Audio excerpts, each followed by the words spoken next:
Hey guys, it's Sunday morning. Hey Lupusjourney, Carmen. I'm going to do this quick video, try to make it quick. I really am surprised you haven't been on plaquenil since the beginning, because that's normally the very first thing they give you. But let me start off by saying I have never had any of my blood work come back. My ANA or anything has never come back as positive for lupus. None of my blood work. My doctor and most roomies will go, I think they have 11 or 15 point step that they go by, because you can have lupus and your blood work not even show it. The symptoms that they rule out for everything else. I mean, the sores in my mouth, my nose, my head, the mylar, the tiredness, the joints. I mean, there's just so much there. And of course, this right here got cut off, and it was lupus, this place on my face. But there are people that it's very hard to diagnose because their blood work never shows it. And I was so lucky that my rheumatologist put everything together for me. He doesn't believe in just the blood work. So with that, the first thing he put me on was plaquenil. And it's the same that you take. One pill in the morning, one at night, 200 milligrams, which makes 4. Well, I never could get up to 400 milligrams. I don't know if it's my weight or what. Because what happens is, if I try to go past 200 milligrams, the stomach cramps and the itching is so bad. The first symptom I had was itching, and it took me a long time to realize it was the plaquenil. I take a Claritin in the morning, and that takes care of that.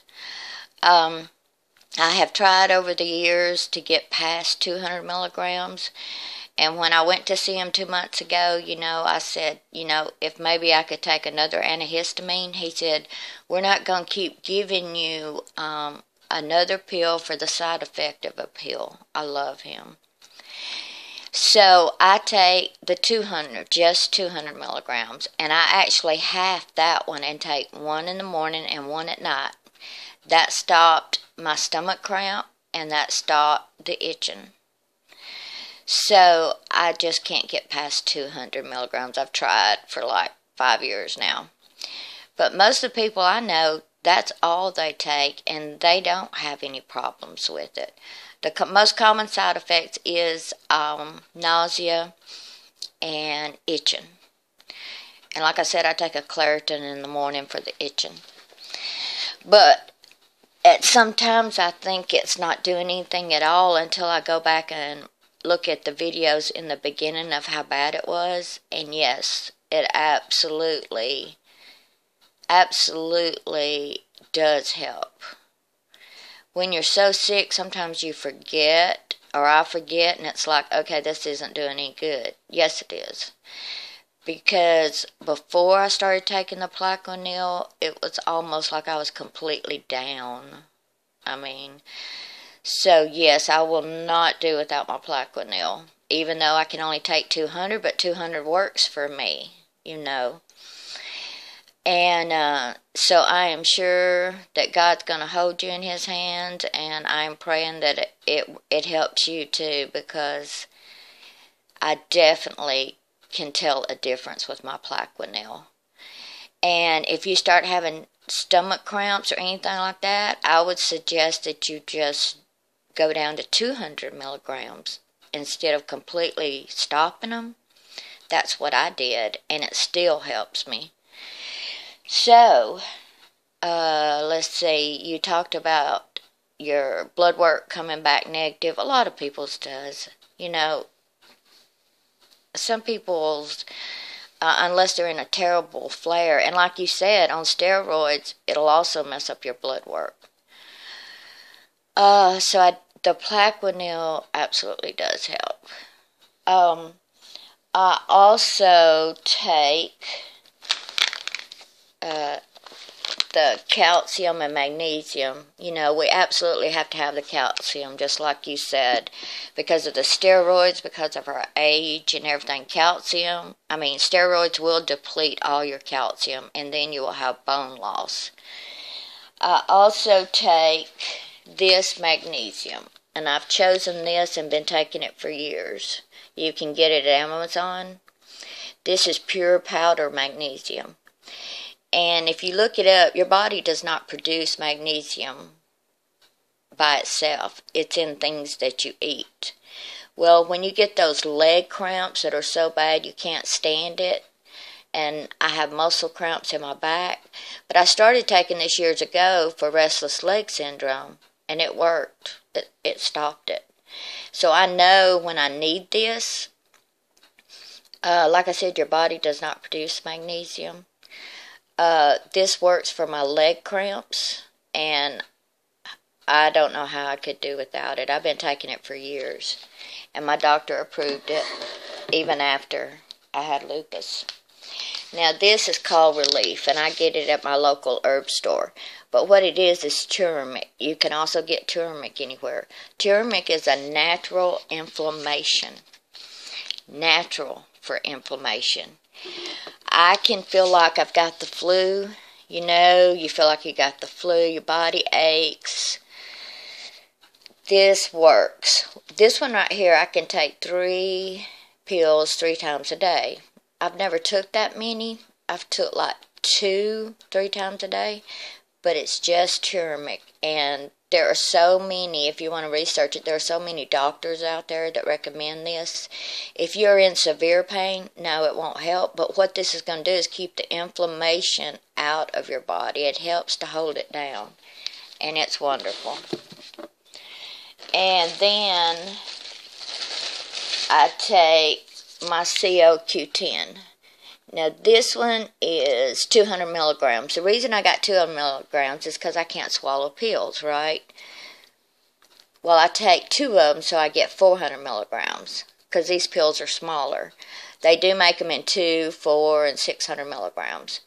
When I had my 40% blockage 3 years ago in the hospital, this is for blood circulation and for your heart. And then when I went back for my year checkup, my 40% blockage was gone. And now most heart doctors, when you go to them, they'll tell you, take fish oil, because fish oil is so good for you. Well, this is the same thing. It has omega-9 in it. The only thing is, it's not fish oil, and you don't burp it, and you don't taste it, and it's not nasty. And most heart doctors now prescribe this, and I've already been taking it 5 years. And me and my husband both, and my mama. It's awesome. And then, of course, I have to take my vitamin D because we stay out of the sun and we get so depleted. What is mine? 5,000 units, yes. During the summer, because I know I am exposed to the sun more than I'm supposed to be, I take it every other day. During the winter, every day. And then I have my regular medicines. I have my my Prilosec for my stomach in the morning, Zantac for my stomach at night. I have my Lexapro, that's for my anxiety. I've been on it for years. And my blood pressure pill. The blood pressure is not because I have high blood pressure, it's because I have SVT, supraventricular tachycardia, where my heart beats too fast. I've been on this since 10 years. I can't do without it because my heart will start going into tachycardia. And then at night I take Singulair. I've been taking it for years because of allergies. And I take my Zantac for my stomach. And I was taking Claritin that I mentioned before, but I've been on it for probably 20 years for allergies and stuff, and it just wasn't helping that much anymore with my earaches and stuff. So last month I switched to Zyrtec, and I love it. I take it at night, and it has really helped me with my allergies, my ears hurting, and all that. like I said, I've been on Claritin probably 20 years. So I am loving this off-brand Zyrtec I take at night. It has really, really helped. And then, of course, I take my cannabis that I get. I take it every day. And so most of these are vitamins and stuff. Right now I'm on 5 milligrams of steroids because I have been in a flare for a couple of months. The first 6 weeks was total nausea. It was as if my whole stomach was inflamed. And I didn't take any steroids. I was taking a Zofran because I could not eat. I was so nauseated, and I tried to eat right, stay away from dairy products, processed food, because that really messes with my stomach. I will wake up in the middle of the night throwing up. It is horrible. So that finally passed, and then I went into the feeling like I got a flu and running a fever. So for about 8 days, yeah, I had the flu is what it felt like for 8 days. Low-grade fever, body ache, my joints were hot, my fingers were stiff. It was like, I can't stand it anymore. When I know I can't stand it anymore, so they give me steroids that I just keep at home because I know when to start taking them. So I started taking 5 milligrams a week ago, and it made a huge difference. I will start tapering off of them this week. I try to take them only when I have to, at the lowest dose I can get by with, and taper off of them as soon as I can. And it has really helped. It was like the next day those symptoms started going away. And I know steroid is like, the bad thing about steroids, it also made me feel good, so I overdo. So then at night, I'm in a lot of pain because, hey, I overdid because I was on steroids and I felt better. So yeah, it's hard. But I'm so glad to see the video of you, and I hope it works. I am surprised they didn't give you that in the beginning. That's usually the first thing they give you. I still have refused the chemo drugs, the methotrexate, the Imuran. So far, I'm just not going to do it. If I can go on a little bit of steroids and get past a flare and then go off of it, thank God I've been lucky enough just to do that. I am finding me a new roomie. I go to him in 2 weeks because when I went last month for my 6 months checkup, my roomie told me he was moving to Boston, and that was very sad. So, in 2 weeks, I have an appointment for one here at home, so I don't have to travel. And I'm really hoping that he and I get along and everything goes good and he can become my new rheumatologist. But I have missed you, Carmen. I love you so much, and I was so glad to see you. I'll talk to you later. Bye.